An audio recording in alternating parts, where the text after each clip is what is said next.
Modern I హాస్పిటల్లో చెయ్యం మనం క్యాంపు జరుగుతున్నాం. అక్కడ మోడర్న్ రెటినా సెంటర్ వాళ్ళు చేస్తానంటే చేయించుకోవటం లేదు. గవర్నమెంట్ హాస్పిటల్ ప్రిఫర్ చేస్తే అక్కడికి వెళ్తాం.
నా పేరు దేవుళ్ళ శ్రీనివాసరెడ్డి, మాది విడదూరు. మేము మా అమ్మ నా జ్ఞాపకార్థంగా ఏదన్నా చేయాలా అనే ఆలోచనతో ఫస్ట్ మా అన్నయ్య పెద్దన్నయ్య గారి కీర్తిశేషులు యానాగిరెడ్డి గారు ఆయన కోరిక అంటే మా అమ్మ నా జ్ఞాపకార్థం మనం ఏదైనా చేయాలరా అనే ఆలోచనలో సరే మనం ఏంటంటే ఎక్కువ మందికి ఈ కంటి సమస్యలు ఉండే వాళ్ళకి ఆపరేషన్ చేస్తే బాగుంటుందని మేము పిఎల్ గారి మోడర్న్ ఐ హాస్పిటల్తో కలిసాము. వాళ్ళు మాకు సపోర్ట్ చేస్తామని చెప్పారు. వాళ్ళ ద్వారా 2012 నుంచి ప్రతి సంవత్సరము ఈ ఉచిత ఐ క్యాంపులు పెడుతూ ఎంతోమందికి ఆపరేషన్లు ఉచితంగా చేయిస్తూ వచ్చాము. ఇప్పుడు దీంట్లో భాగంగానే మనం ఆపరేషన్ చేయిస్తున్నాము. ఎంతోమంది అందులో చూపు లేని వాళ్ళు చాలా ఇబ్బందులు పడుతున్నారు. కొంతమందికైనా మనం ఏదైనా చూపును ప్రసాదించగలమేమో ఒక ప్రయత్నం చేద్దామనే ఆలోచనతో ఈ నేత్రదాన ఉద్యమం మీద కూడా ప్రయత్నం చేసాము. దీంట్లో భాగంగానే మేము నేత్రదానం మీద కూడా అందరికీ అవేర్నెస్ కల్పిస్తూ ఫస్ట్ 2012లోనే ఒక టీచర్ కోర్సుపాటి పెంచిరెడ్డి గారు ఆనాడు విద్యాదాతే మాకు మొదటి నేత్రదాత అయ్యారు. ఆయనతోనే మా ప్రయాణాన్ని మొదలుపెట్టాం. ప్రతి సంవత్సరం ఇలా చేస్తూ మేము ఇప్పటి వరకు 130 మంది నేత్రదాతల దగ్గర నుంచి నేత్రాలను సేకరించి దాదాపుగా ఒక 260 మందికి చూపును ప్రసాదించగలిగాం. ఈ నేత్రదానం ఎంతోమంది ఇబ్బంది పడుతుంటే మన పక్క గ్రామంలోనే అన్నారెడ్డిపాళెం గ్రామంలో శ్రీనివాసు అనే వ్యక్తికి 2 కళ్ళు లేవు.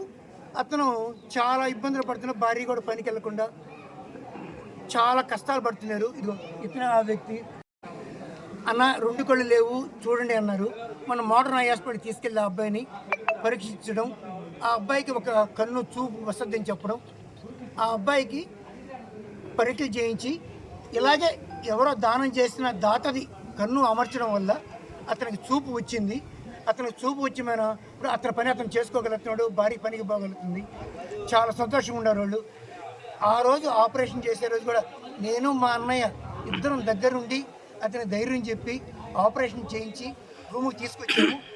అతనికి చూపు వచ్చిన తర్వాత అతని స్పందన ఎలా అన్నా అంటే, అన్న మళ్ళీ జీవితంలో నేను నా భార్య బిడ్డల్ని చూస్తాను అనుకోలేదు, మీరు నాకు జీవితాన్ని ప్రసాదించారు, మళ్ళీ నేను ప్రపంచాన్ని చూడగలుగుతున్నాను అన్నంటే, అదేం కాదమ్మా, మాకు ఒక అవకాశం ఉంది, నీకు చూపు ఇవ్వడానికి మా వంతు ప్రయత్నం చేశాం, కానీ నీకు ఎవరైతే నేత్రదానం చేశారో ఆ దాత కుటుంబ సభ్యుల బిడ్డలు బాగుండాలని కోరుకోమ్మా అని చెప్పాము. ఎందుకంటే ఈ ఆర్థిక సహాయం అయితే ఎవరైనా చేయగలం ఎంతో కొంత.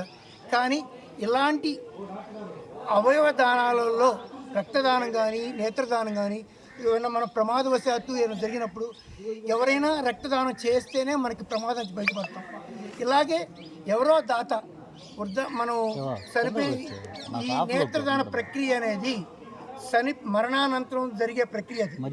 అందువల్ల ఎవరైనా చనిపోయిన తర్వాత కాల్చేసే బదులు బూడ్చిపెట్టే బదులు ఆ కళ్ళు ఎవరికైనా దానం చేస్తే ఇంకో ఇద్దరికి పునర్జన్మను ప్రసాదించిన వాళ్ళు అవుతారు. వీళ్ళు మరణించి కూడా మరో ఇద్దరి అందుల్లో కొంత జీవితకాలం చిరంజీవులై ఉంటారు. తప్పకుండా నేత్రదానం చేయండి, అందులకు చూపును ప్రసాదించండి, రక్తదానం చేయండి, ప్రాణదాతలు కండి, సమాజ సేవలో పాటుపడండి. అదే ఆలోచనతోనే మేము ఈరోజు మన సేవా సంస్థ ద్వారా స్వచ్ఛందంగా ఎన్నో ఈ 12 సంవత్సరాల నుంచి ఎంతోమందికి ఆపరేషన్లు చేయిస్తూ రక్తదానం అవసరమైనప్పుడు బ్లడ్ క్యాంపులు పెడుతున్నాము. ఎవరైనా బ్లడ్ అవసరమైనప్పుడు హాస్పిటల్ నుంచి కాల్ చేస్తే బ్లడ్ బ్యాంకు ఫోన్ చేసి మా వంతుగా మేము సహకరిస్తున్నాము. మేము ఇవన్నీ సహకరించడానికి కూడా దాతల ముందుకు వస్తేనే ఇవన్నీ చేయగలం, కానీ లేకపోతే చేయలేం కదా. మాకు కూడా ఈ కార్యక్రమాల్లో రంజాన్ క్రిస్టియన్స్కి క్రిస్మస్ ఎలాగో ఈ యొక్క విడవలూరులో దేవళ్ళ యానాదిరెడ్డి గారు వారి యొక్క తమ్ముళ్ళకి ఆ పండుగలన్నిటికీ మించి ఈరోజు ఒక ప్రత్యేకమైన పండుగ. మిగతా అందరికీ నచ్చిన పండుగలు వారి వారి కుటుంబాల్లో ఎలా చేసుకుంటారో నాకైతే తెలియదు, కానీ ఈ రోజు కోసం సంవత్సరం అంతా ఈ ఒక్కరోజు కోసం ఆలోచించి ఈ రోజుని ఒక పండగలా చేయాలి అనే ఒక మైండ్ వాళ్ళకి ఏ రోజు ఏర్పడిందో ఆ రోజు నుంచి ఈ రోజు మాత్రం ప్రజల్లో ఆనందం, ఎవరైతే అందులో ఉంటారో వాళ్ళకి కంటి చూపును ప్రసాదించడం, వారి యొక్క సేవా కార్యక్రమాలని ఈ విడవలూరు మండలంలోనే కాదు నెల్లూరు జిల్లాలో కూడా ఒక గుర్తింపు తీసుకొచ్చినటువంటి మనసేవా సంస్థ అనే ఒక ఆర్గనైజేషన్ని స్టార్ట్ చేయడం. ఈ విధంగా ప్రతి సంవత్సరం గత 12 సంవత్సరాల నుంచి ఎంతోమందికి కంటి ఆపరేషన్లు చేయించడం, వారికి అవసరమైనటువంటి మందులు అవన్నీ అందించడం, మళ్ళీ వాళ్ళ చూపు ఎలా ఉంది అని వాళ్ళని పర్సూ చేయడం. ఈ విధంగా చేసే ఆ కుటుంబానికి ఆ భగవంతుడు ఇలాగే మంచి ఓపికని 10 మందికి సహాయం చేయాలనే ఆ ఇంటెన్షన్, వారికి ఆరోగ్యాలు ప్రసాదించాలని ప్రత్యేకంగా విడవలూరు మండల రెడ్ క్రాస్ నుంచి నేనైతే కోరుకుంటున్నాను.